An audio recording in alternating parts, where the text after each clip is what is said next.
back to the I Take History with My Coffee podcast, where we explore history in the time it takes to drink a cup of coffee.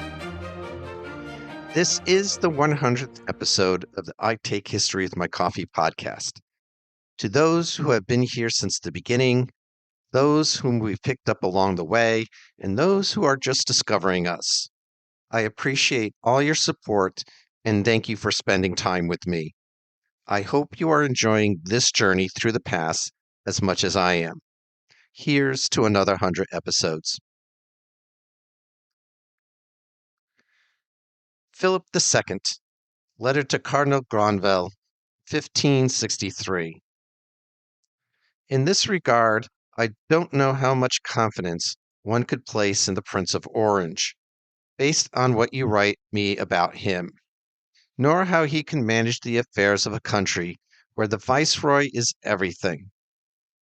Being obliged to put in my place the subjects whom I know to be the most suited to work for the service of God first, mine second, and to give every kind of good example to my subjects. Coudenberg Palace, Brussels.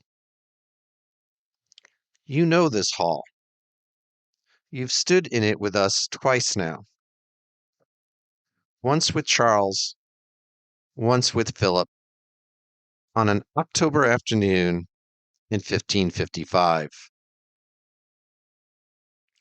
What you haven't heard is Charles's words after the hall cleared, leaving only father and son. He told Philip that the young man, William of Orange, who'd held him up that day, a Nassau, technically German, entirely a Habsburg creation, possessed special fitness for the task ahead. Great promise. This praise came from an aging man passing on an empire in pieces, aimed at a 22-year-old he trusted more than almost anyone else present. The establishment's golden boy. Not a dissident. Not yet anything.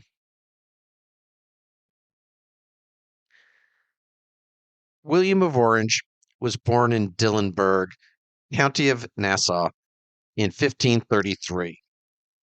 The eldest son of a minor German count in a minor German county. Lutheran, unfortified, modest by any Habsburg standard. It's worth being specific here, rather than vague, because the standard version of this story says the family was Protestant and moves on. The real reason his father, William the Rich, stayed cautious was a decades-old fight with the Landgrave of Hesse over a strip of territory called the Katzenellenbogen. This dispute had dragged on since before William was even born, with one poisoning attempt already behind it. To have any hope of winning that fight, the elder William needed Charles V's goodwill. So, he twice turned down honors that would have forced him to declare himself publicly. The Golden Fleece and a stadtholdership in Luxembourg, while quietly bringing Lutheran preachers into Dillenburg anyway. Caution, not conviction, is the operative word for this household. It's a lesson the son absorbs early. In this family, religious identity is something you manage. Then, in 1544, everything changes. William's cousin René of Chalon is killed at the siege of Saint-Dizier and dies without an heir. Charles V is on the field when the news arrives, and he moves fast, not out of sentiment, but out of anxiety. René's fortune, including the sovereign principality of Orange itself, cannot be allowed to fall to foreigners, meaning the Lutheran Nassaus or the dead man's wife's family. Charles manages the succession personally. 11-year-old William inherits everything, but it comes with a condition. He'll be raised Catholic at the Brussels court under Charles's own supervision. His father formally loses all authority over his son's estate. This isn't a windfall dropped into a lucky boy's lap. It's a takeover. Dependency stacked on dependency. A child's future rewritten by other people's leverage before he's old enough to have any say in it. Brussels is where he establishes himself. The rise is rapid and entirely a function of favor. Age in Charles's own bedchamber, his first military command at 18, the second at 19, and Lieutenant General of the Netherlands forces at 20. Over the heads of men twice his age. He becomes fluent in French, Dutch, German, Spanish, and Latin. He learns to tailor his messages to different people and to avoid overstating any of them beyond what the situation demands. There's a telling detail in what he's assigned to read. His tutor has him work through Erasmus's Education of a Christian Prince, the book written a generation earlier for the young Charles V himself. Not primarily as moral instruction, but, as one biographer puts it, as something closer to applied psychology. How to manage how you're perceived. That's the real curriculum. Not cynicism, exactly, just the survival skill of the court.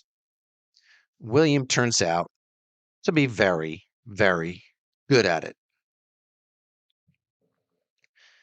A story surrounds his birth that seems almost too neat to be true, but it is worth noting as a tradition, repeated cautiously by several biographers without verification.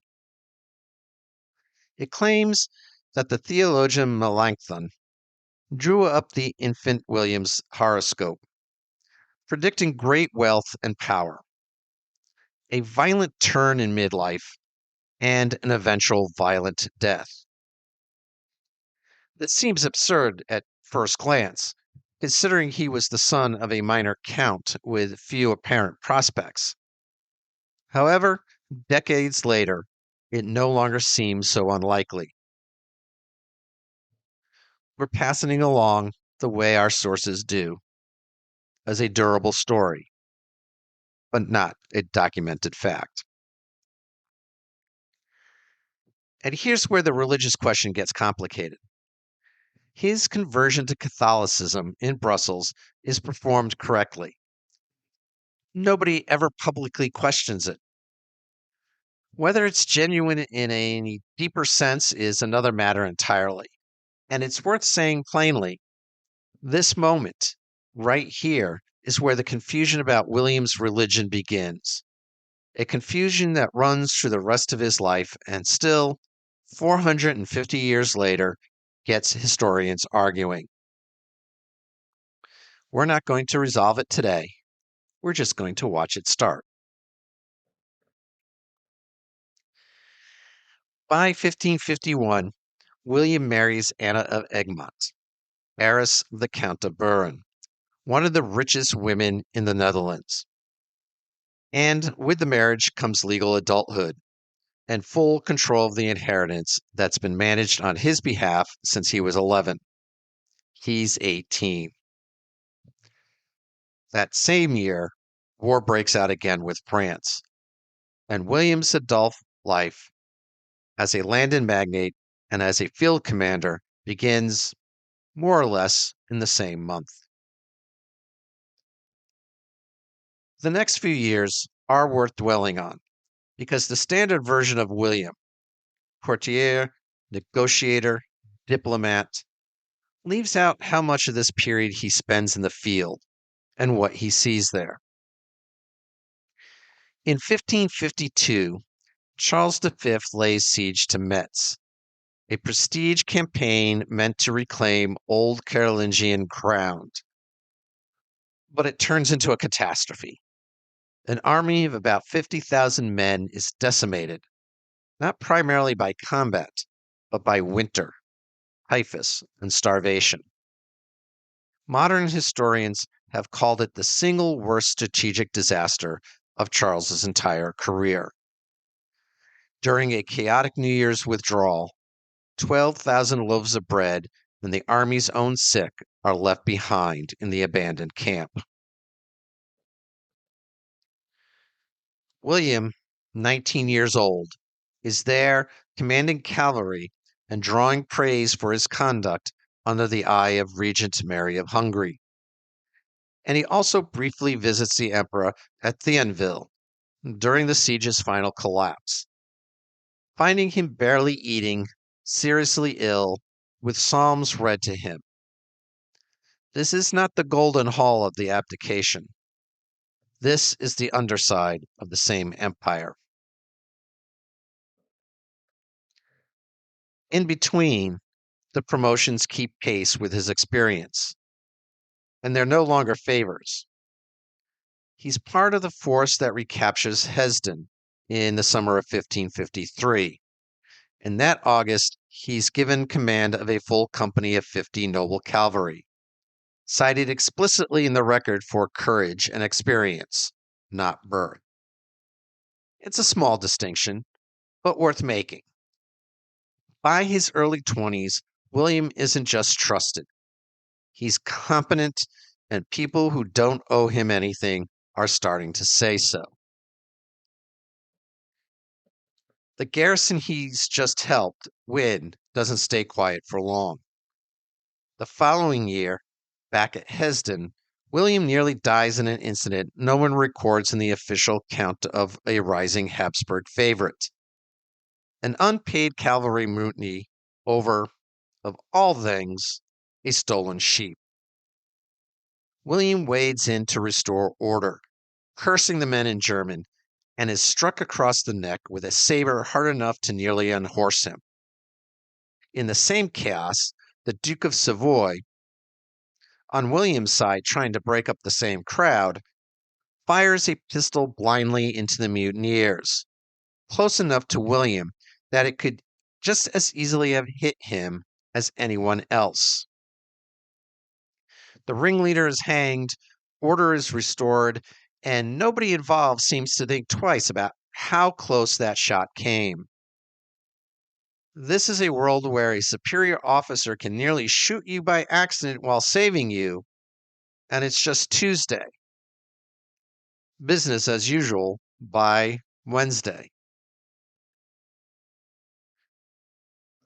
William fights at Renty in 1554, a bloody engagement in which his own half-brother is mortally wounded, and in which William, 2 days before the battle, makes his will. 20 years old, already writing down what happens to everything if he doesn't come back.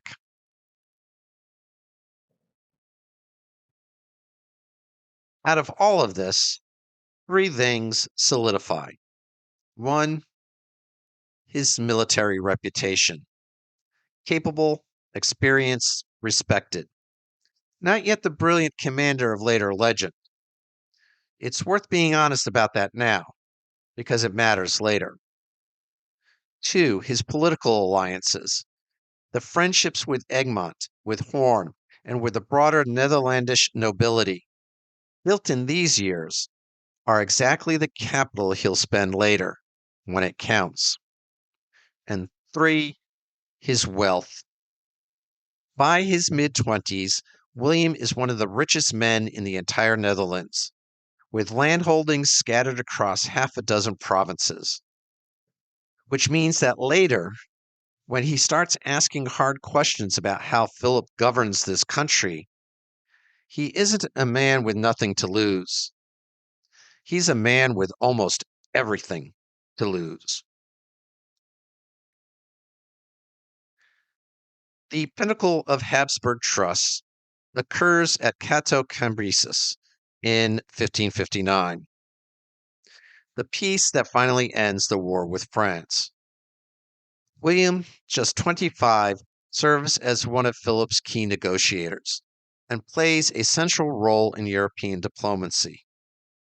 Alongside Egmont and the Duke of Alba, he is sent to Paris in June as an honored hostage to secure the agreement amidst elaborate French court celebrations. This moment represents the height of his trusted standing. At that time, William's outward demeanor in 1559 shows no indication of the future leader of a revolt. It's worth pausing here before the politics accelerates, because the political story tends to flatten out the rest of William's life. And that rest of his life is not incidental to what happens later. His marriage to Anna of Egmont is, by most accounts, genuinely affectionate. Arranged, yes, but not loveless. From camp, he writes to her, quote, "I long for you every day more keenly. If you were here, you would certainly keep me warm at night." End quote. She dies in 1558, after 7 years of marriage, leaving him with several children. Between marriages, there's a detail that tidier tellings tend to skip. A brief liaison in the year after Anne's death with a Flemish woman who bears him a son, Justin of Nassau, who'll go on to have his own naval career decades later. It's not scandalous by the standards of the age. It's further evidence of the humanity behind the legend. A widower in his mid-20s, grieving and not especially disciplined about it, years before anyone's asking him to be a symbol of anything. 3 years later, he marries again, Anna of Saxony, despite the objections of Granvelle, Margaret of Parma, and Philip himself. And here, historians genuinely disagree about what this marriage even was. One reading, a real, if unwise, personal choice. A match that widens William's ties to German Protestant territory, whatever the political cost. The other reading, a coldly calculated move. William gambling, a little too optimistically, that Anna's powerful Saxon relations would give him leverage if things with Philip ever came to a real confrontation. Both those readings are on the table, and neither is obviously wrong. What isn't in dispute is how it ends. By 1565, 4 years in, marriage has collapsed into a running scandal. Public scenes, drunken hysterical episodes, threats, reported and credible enough to worry the household that William intends to poison her. Cruelty toward his children from his first marriage. An ugly public dispute over precedence with the Countess of Egmont. William sends his eldest son away to university at Louvain. He places his 11-year-old daughter in Margaret of Parma's household. Not Margaret's decision, his. Read that plainly. He no longer considers his own house a fit place for his children. His portraits from this period begin to show it. One biographer describes the change simply: a grave, almost melancholy face, replacing whatever had been there before.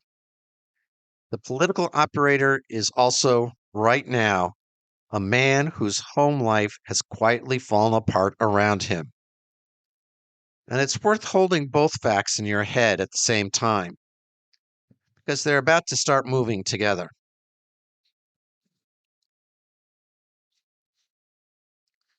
So, Paris, June 1559. Still riding high on the peace, still one of Philip's trusted men. And here, Almost in passing, Henry II of France, the king they just finished fighting, mentions something to William, assuming he already knows, that Philip and Henry have privately agreed to jointly stamp out heresy in their own territories. Coordinated, secret, and never mentioned to William, even though he is, at that exact moment, one of Philip's own negotiators. He says nothing. And this is the moment when two of the best historians of this period can't agree on what nothing even means. One reading, William's silence here is genuine. His own feelings haven't caught up yet, and the name history gives him afterward, William the Silent, traces directly back to this scene. A moment of suppressed, divided, entirely real feeling in a language chain that runs from a Dutch word for something like sly through Latin into English silence, almost by mistranslation. The other reading rejects that story outright. The nickname, on this account, has nothing to do with Cateau-Cambrésis. It instead comes from a hostile reputation William already had among contemporaries, who thought him devious. A sly fox, people called him. Not entirely as a compliment. Applied pointedly to a man everyone who actually knew him described as unusually talkative. Same nickname, two completely different Williams underneath it. What isn't disputed is what happens next. Philip leaves the Netherlands in 1559 and never returns. Hands the regency to his half-sister Margaret of Parma and installs Cardinal Granvelle as the man who actually runs things. William and Egmont receive major promotions, stadtholderats, and in the same breath are assigned to command the unpopular Spanish garrison troops everyone in the country wants gone. They threaten to resign over it. The troops leave by January 1561. First real proof that organized noble pressure can move Philip. There's a quieter grievance running beneath the latter one, and it matters just as much. Before he left, Philip asked the Estates General for a subsidy to run for 9 years, effectively taking the country's power of the purse off the table for the better part of a decade. To the political class watching, this reads less like ordinary taxation and more like confirmation of something they'd already begun to suspect, that the money leaving the Netherlands was funding Spanish, not Netherlandish purposes. Nobody revolts over a subsidy, but it's the kind of detail that lingers for years. Then, in 1561, the church's reorganization gives that suspicion a place to land. Philip creates 14 new bishoprics. On paper, an administrative tidy-up. In practice, it strips the nobility of a category of appointment they'd always controlled, hands rich abbey revenues to the new bishops, including Granvelle, and pushes nobility-aligned abbots out of seats they'd held in the provincial states. This is the real spark, more than any general resentment of persecution, a direct material threat to who gets to hold power and collect its income, landing squarely on the class of men William belongs to. Then comes the Granvelle campaign proper, and here again, historians split on what it actually was. One version William seriously tests what pressure alone can accomplish against Philip's system and discovers something real. Pressure can remove a man, Granvelle, but it can't touch the policy beneath him. Another, more skeptical version: none of this yet has anything to do with the country at large. It's aristocratic self-interest, plain and simple. Status anxiety, blocked ambition. William wanted the governorship of Brabant and didn't get it, for example. Real debt and real resentment of a minister whose grandfather, as the nobles never stopped pointing out, had been a tinker.